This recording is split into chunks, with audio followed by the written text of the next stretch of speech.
మీరు ఈ దేవాలయానికి సంబంధించి ఏ విధంగా ఇవన్నీ కంట్రోల్ చేస్తున్నారు, ఎట్లా చేస్తున్నారు? చాలా పురాతనంగా ఉంది సార్ స్వామి దేవాలయం. స్వామి స్వయం ఉద్భవంగా ఉంది. బ్రహ్మ విష్ణు మహేశ్వరులు దర్శనమిచ్చిన క్షేత్రం ఇది.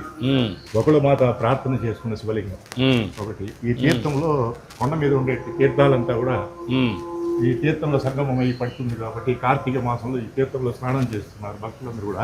కొండ మీద వెళ్ళి అన్ని తీర్థాలు దర్శించలేరు, స్నానం చేయలేరు. ఎన్ని తీర్థాల నుంచి మనకి నీళ్లు వస్తుంది? నేను కూడా ఇక్కడ పుట్టినవాడిని, ఇక్కడే పెరిగాను, ఇక్కడే తిరిగాను. ఈ కపిల తీర్థం ఎన్నో చాలా సార్లు చిన్నప్పటి నుంచి ఇవన్నీ చూశాను. ఎన్ని 166 తీర్థాలు కొండ మీద చెప్పబడుతుంది సార్.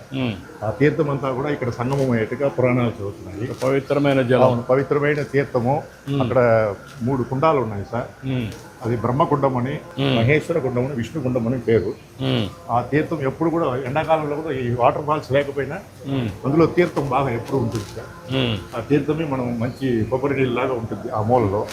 దాని అంతా కూడా పరిశుభ్రంగా మనం చూస్తూ అన్ని పరిశుభ్రం చేసుకుంటున్నాము. దేవాలయ పవిత్రత ఏంటి? బాగానే చేస్తున్నాం. మహాగణపతి, సిద్ధి వినాయక. ఎక్కడే పని చేస్తున్నారు? ఇక్కడే సార్. మేము మిరాసి వ్యవస్థ నుంచి పని చేస్తున్నాం సార్. మిరాసి ఎత్తగా మాస్టర్గా. వాతావరణం బాగా ఉంది, చాలా బాగుంది. కపిల తీర్థం ఇక్కడే ఉంది. ఇది కాకుండా వెంకటేశ్వర స్వామి పైనే ఉన్నాడు. కాబట్టి ఈ ప్రాంతం ఎప్పుడు ఇదే కాదు, రాష్ట్రం ప్రపంచం సుభిక్షంగా ఉండాలి, మనం అందరం ఆరోగ్యంగా ఆనందంగా ఉండాలి, అందరి జీవన ప్రమాణాలు కూడా బాగుండాలి.